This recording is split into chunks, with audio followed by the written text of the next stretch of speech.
आज गणेशची तब्येत थोडी बरी होती. अनेकदा असे घडते की जेव्हा आपण काही अडचणीत असतो तेव्हा काही काळानंतर मन हे स्वीकारते, कदाचित हेच नशिबात होते. त्याचप्रमाणे आज गणेशने मनाशी ठरवले आहे की कदाचित तो आणि त्याचे वडील फक्त काही दिवस एकत्र राहतील आणि अशा परिस्थितीत त्याला घरच्या जबाबदाऱ्याही सांभाळाव्या लागतील. त्याला खूप आशा होती की सरिता त्याच्या सर्व सुखादुःखात पाठीशी उभी राहील. इथे जेव्हा सरिता घरी पोहोचते तेव्हा ती पूर्वीपेक्षा जास्त दुःखी असते. एकीकडे गणेशशी माझे खूप जुने नाते होते आणि दुसरीकडे मी माझे भविष्य समजू शकले नाही. मग सरिताची आई तिच्यासोबत खोलीत येते. पोरी, मला तुझ्या भविष्याची खूप काळजी वाटते. म्हणून मी तुला वारंवार सांगत आहे की गणेशपासून दूर राहा.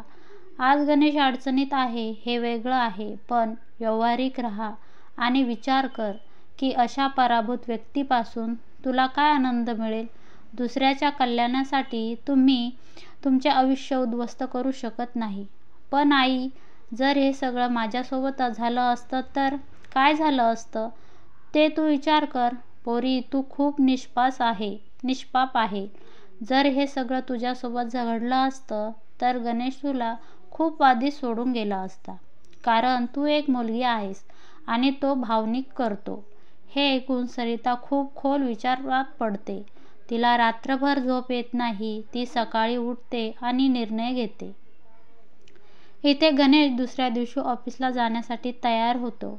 मग त्याचे वडील त्याच्याकडे येतात. गणेश, तुझी आई स्वयंपाकघरात आहे. मला वाटतं तू कालपासून खूप अस्वस्थ आहेस. काय प्रकरण आहे? नाही बाबा, असं काही नाही. ऑफिसमध्ये खूप काम होतं त्यामुळे मला खूप ताण येतो. बेटा, माझ्या आजाराबद्दल तू काही लपवत नाहीस ना? असे काहीही नाही. नाही बाबा, असं काहीही नाही. मी आता निघतो. उशीर होत आहे. गणेश ऑफिसमध्ये पोहोचतो. तो काम करण्यात खूप प्रयत्न करतो, पण त्याला काम करावेसे वाटत नाही. गणेश विचार करतो की बाबांना खोटे बोलून बरोबर केले का? तेवढ्यात सरिताचा फोन येतो. गणेश, मला आत्ता तुझ्याशी एक महत्त्वाच्या गोष्टीबद्दल बोलायचं आहे. काय झालं सरिता? आपण संध्याकाळी भेटतो ना, मग बोलू. नाही गणेश, मी तुझ्यासमोर बोलू शकणार नाही. मी आज ठरवलं आहे की पुढच्या 15 दिवसात आपण लग्न करू. काय म्हणतोस? हो गणेश, आधी सगळं एक तर आपण पुढच्या 15 दिवसात लग्न करू किंवा मी प्रमोशन घेऊन 3 वर्षांसाठी कॅनडाला जाऊ लागले. माझ्यासाठी हे 2 पर्याय शिल्लक आहे. आता मी माझे करिअर आणि नाते दोन्ही लटकून ठेवू शकत नाही. सरिता, तू मला सोडून जाण्याचा विचारही कसा करू शकतेस? गणेश, मला स्वतःबद्दल विचार करण्याचा अधिकार आहे की मी सगळं मनाला लावून तुझी वाट पाहत होते. सरिता, मला थोडा वेळ दे. मी सगळं ठीक करेन. यावेळी मला बाबांच्या आजाराशिवाय दुसरं काहीही दिसत नाही. सरिता म्हणते, मलाही वाटतं की तुझ्या वडिलांना त्यांच्यासमोर मुलाचे लग्न पाहावे. तू आजच त्यांच्याशी बोलव आणि त्यांची हौस पुरव. तुझ्याकडे 2 दिवसाचा वेळ आहे. असं म्हणत सरिताने फोन डिस्कनेक्ट केला. गणेश मनातल्या मनात विचार करतो की इतकी स्वार्थी झाली आहे का? तिला फक्त तिचे लग्नाची आणि तिच्या करिअरची चिंता आहे. ती माझ्या परिस्थितीचा विचारही करत नाही. तुम्हाला जिथे जायचं असेल तिथे जा. गणेश त्याच्या खुर्चीवर बसला आणि काही वेळ विचार करत राहिला. पण सरिताशिवाय आयुष्याची तो कल्पनाही करू शकत नाही. पण तिच्याशी बोलायला तिला समजायला पाहिजे. गणेश संध्याकाळी सरिताला बोलण्यासाठी फोन करतो. पण सरिता, हे बघ गणेश, मला तुझी परिस्थिती माहीत आहे, पण मी या जास्त वाट पाहू शकत नाही. सरिता, तुला माझ्या वडिलांचा आजार दिसत नाही का? सगळं व्यवस्थित झालं की आपण लग्न करू. सरिता, नाही गणेश, तुझ्याकडे 2 दिवस आहेत. मी माझ्या पुढच्या आठवड्यात कॅनडाला बदली होत आहे. मला कळले. असं म्हणत सरिता उठली आणि निघून गेली. गणेश निराश होऊन घरी आला. त्याला काहीही समजत नव्हते. आपण काय करावे, कोणाशी बोलावे.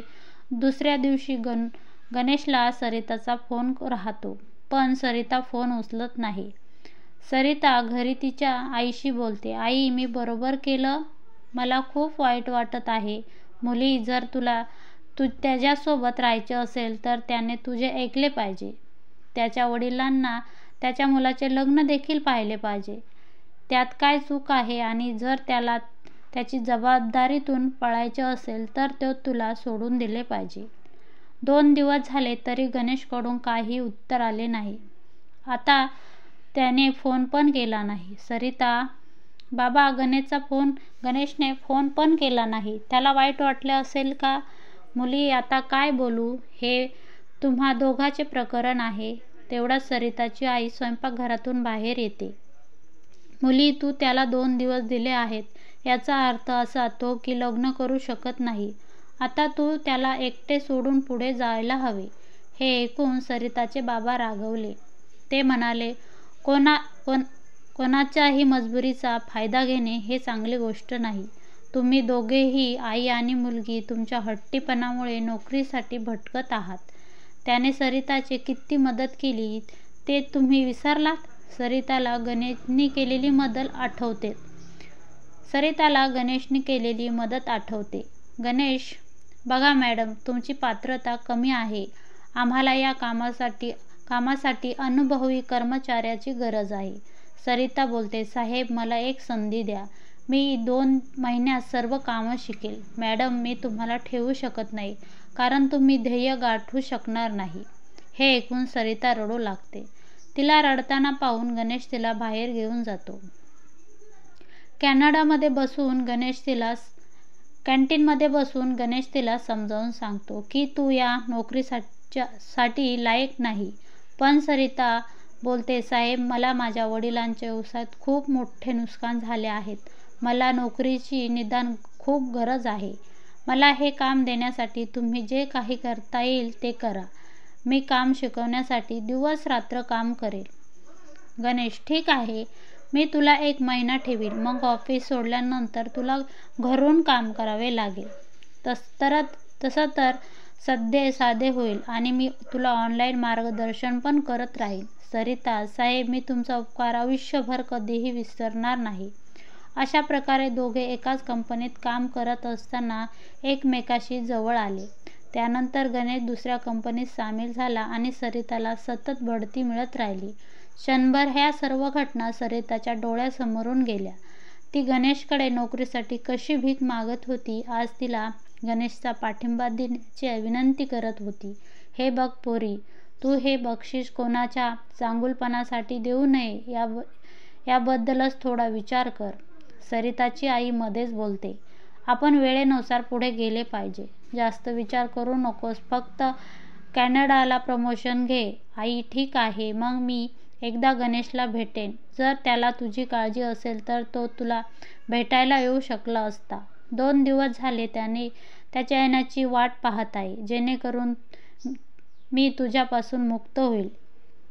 आई आणि मुलीचे बोलणे ऐकल्यानंतर सरिताचे बाबा खूप दुःखी मनाने घराबाहेर पडतात. अशा प्रकारे आणखी 2 दिवस गेले. ना गणेशचा फोन केला, नाही सरिताला गणेशवर खूप रागवली होती. या रागाच्या भरात सरिताने कॅनडाला जाण्याचा निर्णय घेतला. ऑफिसमधून घरी आल्याच्या नंतर तिने सामान पॅक केले आणि जेव्हा ती विमानतळावर निघत होती तेव्हा तिचे बाबाने तिला समजावून सांगितले, पोरी, तू घेतलेल्या निर्णयाबद्दल मी तुला काहीही बोलणार नाही. पण जाण्यापूर्वी एकदा गणेशला भेट किंवा त्याच्याशी फोनवर बोल. सरिताच्या डोळ्यातून अश्रूचे थेंब वाहत होते. सरिता म्हणाली, नाही बाबा, तो माझ्याशी कधीच बोलणार नाही. असे म्हणत ती विमानतळाकडे निघून गेली. कॅनडाला पोहोचल्यानंतर तिने पाहिले की काम केले ते म्हणजे गणेशच्या तिच्या संपर्कात साधू नये म्हणून तिचे सिम काढून बदलले. काही दिवसातच ती तिच्या कामात खूप व्यस्त झाली. तिच्या समुद्रापलीकडे असलेले सगळे संपर्क पूर्णपणे तुटले होते. तिला मोकळे झाल्यासारखे वाटत होते. पण कधी कधी संध्याकाळी जेव्हा तिला गणेशसोबत घालवलेले क्षण आठवायचे तेव्हा तिच्या डोळ्यात अश्रू वाहू लागायचे. सरिता कॅनडाला जाऊन 6 महिने झाले आहेत. त्या दरम्यान तिने गणेशकडून कोणतीही बातमी मिळाली नाही.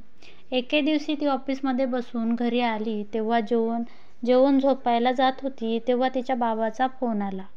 माझी सरिता बाळ, कशी आहेस? मी बऱ्याच दिवसापासून फोनवर बोललो नाही. बाबा, मी अगदी ठीक आहे. तुम्ही कसे आहात? मी ठीक आहे. हे घे आणि जयाशी बोल. जया आणि सरिता एकाच ऑफिसमध्ये काम करायच्या. जया सरिताला तिच्या लग्नाचं आमंत्रण देण्यासाठी तिच्या घरी आली होती. जया सरिताला परदेशात गेल्यावर तू सर्वांना विसरली. नाही ग, मी तुला कशी विसरेल? तू तर मी एकमेव आहेस जिच्यासोबत मी सगळं शेअर करते. तू कशी आहेस सांग. जया बोलते, मॅडम, भारतात येण्याची तयारी करा. मी 1 महिन्यानंतर लग्न करत आहे आणि मी कोणतेही कारण ऐकून घेणार नाही. अगं, मला खूप आवडेल. मी तरी येणारच होते. बरं झालं आता तुझा फोन आला आणि तुझ्या लग्नाला नक्कीच येईल. हो, चल आपण मज्जा करू. सरिता परत येण्याची तयारी सुरू करू लागते. रजेसाठी अर्ज करते. तिला सुट्टी मिळते. जेव्हा सरिता विमानतळावर पोहोचते आणि आजूबाजूला पाहते तेव्हा तिला तिचे बाबा समोर उभे राहिलेले दिसतात. इतक्या दिवसांनी एखाद्याच जवळ माणूस पाहून तिच्या डोळ्यात अश्रू भरून येतात. तेव्हा ती धावत जाऊन तिच्या बाबाला मिठी मारते. बाबा, आई कशी आहेस? आणि बाबा, तुम्ही पण कसे आहात? मुली, तू खूप गुमसुम दिसत आहे. नाही बाबा, असं चला घरी जाऊन बोलूया. तिघेही घरी निघून जातात. घरी पोहोचल्यानंतर तिची आई सरिताला म्हणते, सरिता, तू फ्रेश हो आणि मग आपण जेवू. ठीक आहे आई, नंतर मला तुम्ही दोघांशी खूप बोलायचं आहे. सरिता कपडे बदलते आणि आंघोळ करण्यासाठी बाथरूममध्ये जाते. तेव्हा तिची आई म्हणते, हे ऐका, तिला गणेशबद्दल काहीही सांगू नका. सगळं सोडून ती तिच्या मागे धावेल. ती खूप मोठ्या कष्टाने तिच्या करिअरवर लक्ष केंद्रित करत आहे. तिचे बाबा शांतपणे वर्तमानपत्र वाचत राहिले. अंघोळ करून सरिता बाहेर आली तेव्हा जेवणाचा खूप वास येत होता. आई, मला तू बनवलेले जेवण खाण्याची खूप इच्छा आहे. काळजी करू नकोस पोरी, मी तुला काहीही कमी पडून देणार नाही. तू जाईपर्यंत मी तुला पूर्वीसारखे बळकट धष्टपुष्ट करेल. अरे, तुम्ही आधीच निघून जाण्याचे बोलत आहात. ती नुकतीच घरी आली आहे आणि तुम्ही काही बोलू नका बरं. हे ऐकून तिघेही हसायला लागले. जेवण झाल्यावर तिने सरिताच्या खोलीत पोहोचतात आणि मला सांगा बाबा, इथे काय चालू आहे? तुम्ही कसे आहात? मुली, इथं सगळं ठीक आहे, काळजी करू नकोस, असे बोलत असताना सरिताला झोप येऊ लागते. तिचे आईवडील तिला झोपलेले पाहून खोलीबाहेर पडतात. दुसऱ्या दिवशी ती सकाळी उठली आणि तयार होत होती. मग तिचे बाबा तिला आठवण करून देतात.